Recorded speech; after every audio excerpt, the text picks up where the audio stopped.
buenas noches Héctor Aguilar Camín. Don Leo, buenas noches. Uy, don Leo, Dios mío, me sentí ahora sí importante. Javier Tello, ¿cómo estás? Leo. Buenas noches. Leo, y Jorge, exacto, a secas, para los cuates. Jorge Castañeda, desde Nueva York, ¿cómo estás, Jorge? Hola, Leo, Héctor, Javier, don Leo. Don Leo. Ya me la voy a creer, ya me la voy a creer.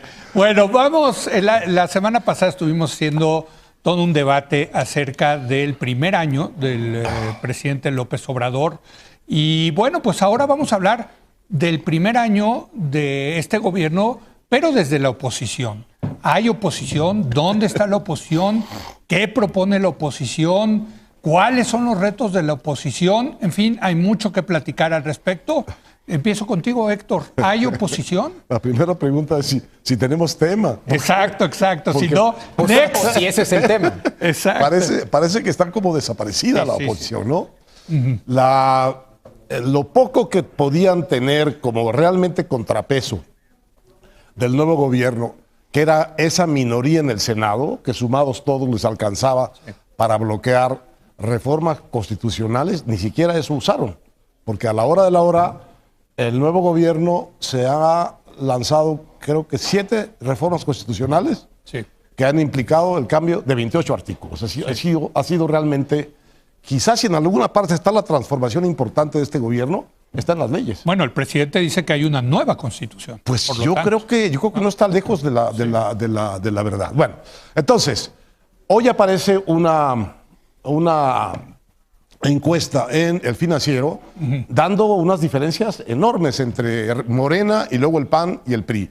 Morena, según esta encuesta, anda en 36% de intención de votos, ha perdido 8 puntos desde principios del gobierno, pero está a 36 y el PAN anda en 10 o en 9, no sé, me corrige.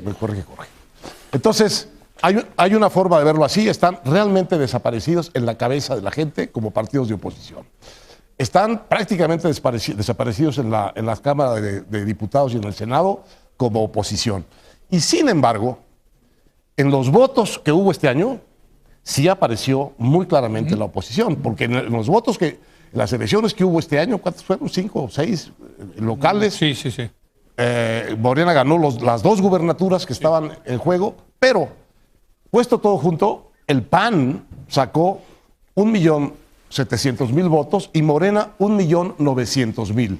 No me parece una distancia muy notoria. Al contrario, me parece que el PAN sin existir obtuvo esta cantidad de votos. Eso me parece interesante. Jorge.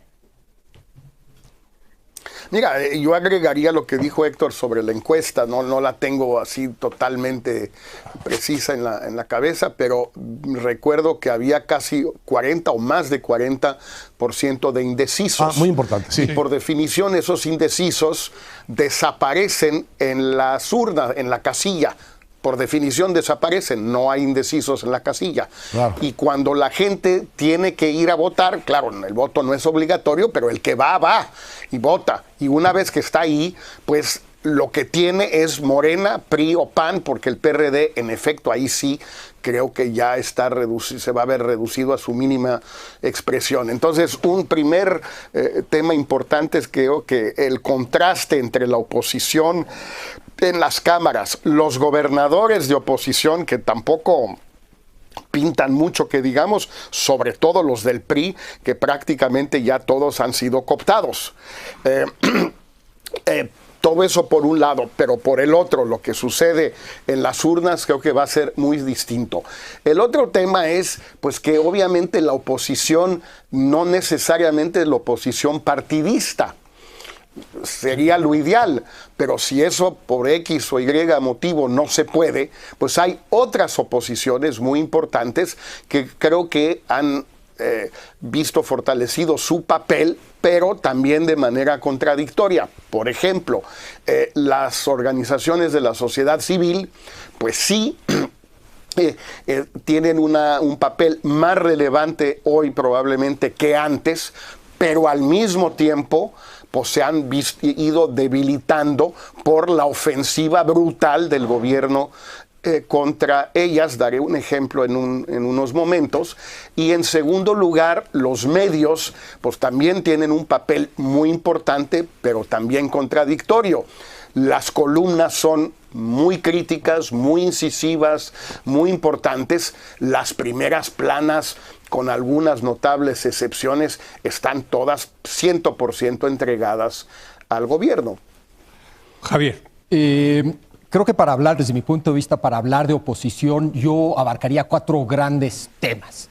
Primero, los actores, que como bien ya dijo Jorge y ya dijo Héctor, además de los partidos, hay ONGs, están posibles grupos empresariales, están también la prensa, por lo menos desde el punto de vista de López Obrador, parte de esa prensa es oposición, están los, entre comillas, ciudadanos, y está la alta burocracia, ¿no? Germán Martínez, Ursúa, que renuncian o que se quejan, el del Coneval, etcétera. Y finalmente yo agregaría la lista de actores de posible oposición al propio Morena, curiosamente. Es decir, una oposición latente dentro de Morena que puede o no puede evolucionar de una u otra manera. Eso respecto a los actores. Después, y creo que vale la pena hablar de espacios. Ya mencionó uno de ellos, Héctor, que son las urnas como espacio. También mencionó Héctor otro espacio que es el Congreso. Yo a esos espacios añadiría el espacio de la calle. Vivimos una manifestación importante hace unas semanas. Va a ser importante, sí. Y el espacio de la sociedad civil, donde opera sin lugar a duda las organizaciones de la sociedad civil, pero pueden operar muchos otros actores en la sociedad civil. En cuanto a herramientas, están las ideas, un proyecto alternativo, etcétera. Está el liderazgo como herramienta. ¿Hay o no hay líderes? ¿Qué tipos de líderes? La estructura, ¿tienen estructura? ¿No tienen estructura? ¿Es nacional? ¿No es nacional? El dinero, ¿tienen lana? ¿No tienen lana? Y la ley. No tienen. La ley, que ustedes hablaban de una nueva constitución, pero queda también claro que la ley es una herramienta, es un arma de doble filo. Bueno, yo no hablaba de una nueva constitución. Bueno, no, el presidente, sí. ¿no? Y creo que la oposición también está usando la ley como herramienta. Y luego el contexto, creo que es muy importante. Yo destacaría 4 cosas rápidas del contexto. El pasado inmediato, o sea, parte de lo que explica la situación hoy, es un cierto pasado del PAN, del PRI, del PRD, independientemente de Morena. Y además, otro aspecto del contexto tiene que ver con una postura que mencionaba ya Jorge de López Obrador del gobierno frente a la oposición, un discurso muy particular. Está el tema de la polarización y yo incluiría como parte del contexto que la oposición se tiene que reconstruir, repensar y ofrecer una alternativa en un contexto occidental donde hay una cierta crisis del neoliberalismo y de la democracia liberal, tanto en su aspecto centro-izquierda como centro-derecha. Y ese contexto se vuelve muy difícil hacer oposición al proyecto de López Obrador. Déjenme ir al tema de la calle, porque creo que es importante. López Obrador, a diferencia de los políticos de antes, es un político que se hizo en las calles, no en las oficinas gubernamentales, no en los pasillos de los partidos políticos, sino en las calles. Y él sabe movilizar, sin lugar a dudas, es un gran movilizador. Pero también estamos viendo el otro lado de la moneda. Ha logrado que también se movilice sus opositores. Héctor, la marcha del otro día creo que ya tiene cierta densidad, ¿no? Y ciertas caras, ¿no? Los Levarón, por ejemplo, para decir, hombre, aquí hay una oposición potencial, quizás, no sé. Hay un conteo, supongo que te estás refiriendo a eso. Hubo un conteo de una máquina que mide la densidad que tuvo la marcha. Circuló por internet, ¿no? Circuló por internet. Y ahí resultaba una cantidad muy importante de gente, eran como 90,000. Lo que quiere decir casi tanto como la gente que estaba en el Zócalo. Gente que realmente no tiene ningún entrenamiento en las marchas, que realmente viene, creo que estaban saliendo por primera vez, muchos de ellos a marchar. Tan no tienen conocimiento de las marchas que llegaban al Monumento de la Revolución y se seguían, no se quedaron a hacer, porque nadie convocó a un discurso después del mitin. O sea, realmente fue una cosa bastante espontánea y deshilachada. Pero contado todo lo que recorrieron, pues llegaron a contar 92,000. No es poco, sobre todo es mucho respecto del anterior. ¿Te acuerdas que el anterior pues fueron unos 5,000, 6,000? Entonces sí está creciendo esto en el ánimo de ciudadanos que no suelen marchar. Sí. En realidad, los reyes de las marchas en México han sido siempre las organizaciones de izquierda. Y un poquito algunas organizaciones de la sociedad civil. Me acuerdo una marcha muy importante que hubo contra la inseguridad en 2004. de los fifís, de los Sí. entonces le decían, no, ¿cómo le decían? Los pirurris. Los pirurris. Bueno, entonces, no es una tradición, sino las marchas, sino de la izquierda. Y que estemos viendo esa gente en la calle, sí me parece un síntoma de que hay se está cocinando una oposición Sí. de alguna densidad. Así es, Jorge. Mira, yo creo que mucho va a ir dependiendo de lo que haga la 4T, pues, por ejemplo, también hablábamos hace un segundo, Javier también lo mencionaba, el tema de los medios, ¿no? Bueno, los medios pues son impresos y electrónicos, esos dejémoslo a un lado, pero hablemos de los medios impresos. Está las primeras planas, que insisto, con un par de excepciones totalmente entregadas, pero las columnas no. La comentocracia todavía tiene cierta esperanza, pero muy poca. Y por ejemplo, yo creo que en un sector importante de la comentocracia, que honestamente creo que se fue con la finta, pero pues esa ya es una opinión mía, la decisión de la Suprema Corte, la designación de Margarita, la nueva ministra, pues creo que va a desencantar a una buena parte de la comentocracia que todavía se hacía ilusiones, creo que sin ningún fundamento, pero no importa. Ya va a ser cada día más difícil irse haciendo ilusiones sobre la 4T desde esa perspectiva. El problema con las organizaciones de la sociedad civil es que dependen de una manera o de otra del Estado, de tres formas. Una, el financiamiento directo que el gobierno ha ido recortando, quizás con razón, porque hay una parte contradictoria, sociedad civil financiada por el Estado. Ok. Segundo, la presión que se ejerce explícita o tácitamente sobre el empresariado para que no financie a las organizaciones de la sociedad civil, y sabemos todos que eso está sucediendo. Y tercero, instrumentos que tiene el Estado para disuadir. Por ejemplo, la certificación de deducibilidad. Un centro importante de la sociedad civil, tengo entendido, el CEI, el Centro Espinosa Iglesias, tengo entendido que le fue ya suprimido, eliminado su certificado de deducibilidad hace unos días, aunque venía de atrás la investigación o el procedimiento, ahora ya se hizo. Yo me imagino que está sucediendo en otros casos. Huelga decir, yo me enteré por chismes nada más. Y obviamente nadie va a investigar esto porque eso en México no sucede. Ya sé que ustedes creen que sí, yo creo que no. Pero si alguien se pusiera a rascarle, creo que podría haber datos muy interesantes al respecto. Déjenme, perdón, Javier, porque creo que si quieres, después de tu intervención, pero no quiero quedarme con la pregunta de si le corresponde a los medios ser oposición. O sea, bueno, pero en fin, sí, haz tu comentario. La vez pasada luego hablamos de contrapeso y oposición. Sí, ahorita sí. doy mi opinión respecto a los medios Sí, y la oposición. sí. Pero sí me gustaría tocar brevemente lo de la calle y tampoco, Sí. y también un poco el tema de la sociedad civil organizada. Hobsbawm, viejo intelectual, historiador de la izquierda, hombre, decía de que tamaño. después del sexo nada era tan emocionante como una marcha.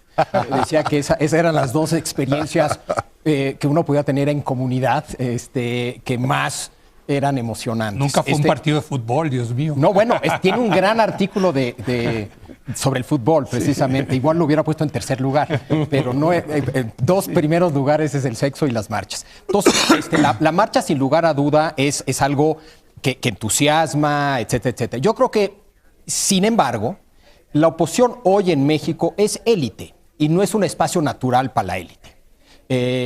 La calle. Y por eso se va más por las leyes, que es un espacio mucho más natural para la élite, y ahí han tenido mucho éxito.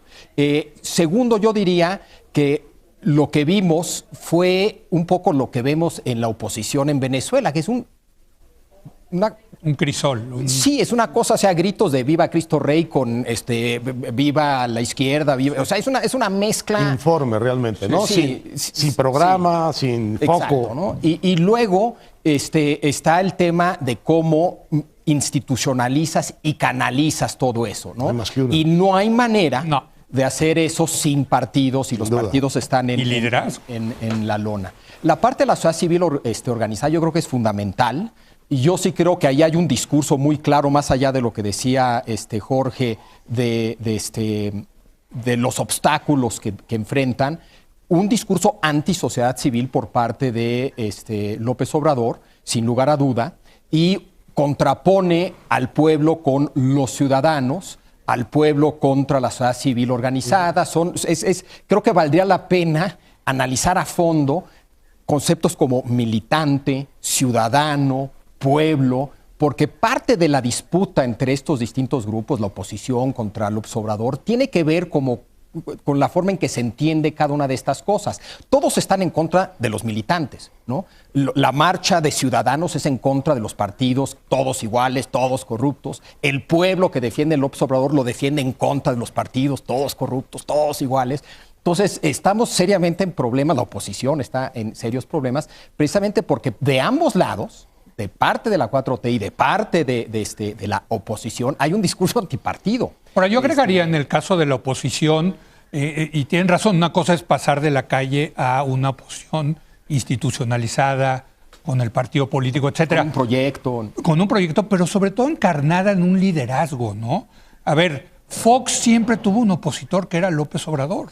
Calderón siempre tuvo un opositor que era López Obrador. Y Peña Nieto. Peña Nieto siempre tuvo un opositor que era López Obrador. López Obrador no tiene a su López Obrador.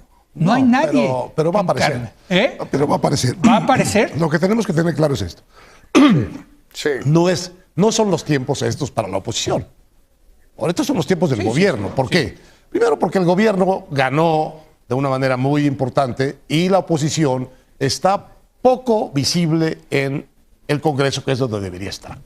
Está poco visible también en el espacio público porque no hay elecciones. Sí. Hubo unas elecciones pero... y ahí se dejó sentir esta cosa muy notable de la enorme cantidad de votos que recibió un partido que para ese momento no existía. Con liderazgos locales. Sí, es que ahí son los liderazgos locales. Pero lo que tenemos que tener claro es que vamos camino a unas elecciones gigantescas. Sí.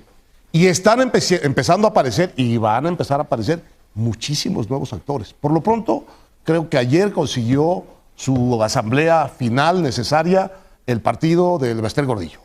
Y ahí va a haber un nuevo partido político.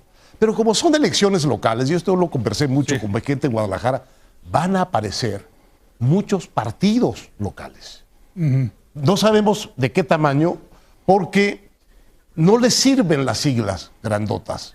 A un candidato de Jalisco no le sirven las siglas del PAN, no le sirven las siglas del PRI, están muy desprestigiadas. Entonces, lo que puede suceder, y podemos ver muchísimo en estas elecciones que son federales, pero en el fondo son elecciones locales, porque son todas por distritos y jurisdicciones locales, va a aparecer, yo creo, una enorme cantidad de nuevas organizaciones, nuevos partidos. ¿Cuándo? Pues camino a la elección, en el curso del año entrante y antes. Tienes toda la razón. Yo veía una encuesta que sacó el periódico Reforma este fin de semana sobre la elección en Nuevo León. Y todos los primeros candidatos que salían en primer lugar, yo no los reconocía. Y todos los candidatos que, digamos, los neoleoneses que conocemos a nivel nacional, estaban muy abajo. Y para mi sorpresa, el que va ganando es Movimiento Ciudadano en Nuevo León. Son liderazgos locales, Héctor, desde luego. Y yo sí creo que va a salir algún tipo de liderazgo nacional en algún momento. Yo creo que hay. No los quiero decir para no cebarlos. Pero ahí están más que presentes. Pues está Gustavo de Hoyos, está Alfaro, que se echó, y está Corral. Margarita Zavala. Por mencionar tres. Bueno, Ricardo Anaya, que regresará. No, esos todavía no salen con la intención clara de esto. Pero ahí tienes tres. Yo siempre he dicho en ese sentido que los políticos son como los tiburones. Cuando huelen sangre es cuando aparecen. Bueno, ahorita no hay sangre, ¿no? Si no hay elecciones, ¿a dónde se mueven? No, pero no solamente no hay elecciones. Ven a un gobierno muy fuerte, entonces se mantiene lejano. Cuando vean un gobierno debilitado es cuando aparecerán los tiburones, Javier. Sí, yo creo que se necesita tres cosas: liderazgo, proyecto y estructura. Sí. Y eso a nivel local, puedes tener liderazgo, puedes tener un proyecto local y puedes tener una estructura local, pero lo que no hay a nivel nacional y no se va a dar en 2021, por más que vaya bien a la oposición en 2021, si son liderazgos locales, con proyectos locales, con estructuras locales, eso no ayuda a nivel nacional para crear una oposición. Es más, le puede ir de maravilla a la oposición en lo local y ser un desastre en lo nacional, ¿no? Sí. Jorge. Sí. Mira, yo creo que mucho va a depender del estado de ánimo del electorado, como seguramente todos ustedes también lo han visto, más que yo. Hay una infinidad de grupos reuniéndose cada semana, cada par de semanas, con gente del PRI, del PAN, del PRD, del empresariado, de la sociedad civil, etcétera, etcétera, viendo qué se puede hacer hacia el 21. Y pues hay una discusión muy intensa, en muchos sentidos muy interesante, sobre si conviene una alianza explícita, una alianza tácita, un juego libre, pero donde las cosas se vayan decantando por sí mismas, digamos, en cada uno de los 300 distritos, pues que se salga el bueno por la vía de los hechos, y una vez de que se sepa cuál es el bueno, pues que se carguen los votos, los recursos, el tiempo hacia el bueno, la buena. Yo creo que eso también va a incidir mucho. Estas discusiones no van a desembocar fácilmente en una estrategia, pero sí empiezan a aflorar los distintos puntos de vista, y lo que mucha gente está viendo es que distrito por distrito los porcentajes no le son favorables a Morena. Morena no va a la elección, incluso hoy, en una situación muy favorable si vamos a cada uno de los distritos. El tema es cómo polarizar la elección entre Morena y un candidato, una candidatura de los demás, que sería opositora, aunque no se formalice eso. A mí me da la impresión que no habría que confundir la popularidad persistente de López Obrador con la capacidad de juntar votos de los candidatos individuales de Morena en los 300 distritos. Bueno, ya tenemos... Esto es muy importante. Sí. El presidente no va a estar en la boleta. El presidente es un candidato muy difícil pero de van vencer. a estar los programas en este momento sociales. Y dentro de 2 años, siempre. Van a estar los programas sociales. No, bueno, pero distrito por distrito lo que va a haber es una competencia con el candidato de Morena. Bueno, es una diferencia enorme. Y ya no nos queda tiempo, porque creo que otro actor interesante en esta discusión gobierno-oposición es Morena. Tú lo decías. Lo dijo Javier, sí. Totalmente, ¿no? ¿Qué está pasando ahí? Es un desastre, Morena. Es un desastre. No es un partido, ¿no? Todavía. No es un partido todavía. No, está lejano de ser. Pero pues tendríamos que discutir qué es Morena. Hay distintos proyectos, además de agendas personales, ¿no? Exacto. Quizá deberíamos dedicarle un lunes. Sí, exacto. Hoy Gibran Ramírez escribe, por cierto, su columna de Milenio, una agenda que parece muy sensata de Morena, pero para convertirse en partido, ¿no? No sé si lo compartan sus compañeros de partidos. Seguro no. O una parte sí, otra parte no. Seguro. Exactamente. Eso seguro. Exacto. Yo digo que es la perredización en esteroides, ¿no? Es el PRD en esteroides, Morena hoy en día, ¿no? Con lo que está pasando. Pero bueno, vamos a una breve pausa y, si me permiten, vamos a cambiar de tema y nos vamos a ir con la idea de Donald Trump de designar a los grupos criminales como organizaciones terroristas. Los grupos criminales en México, desde luego. Regresamos.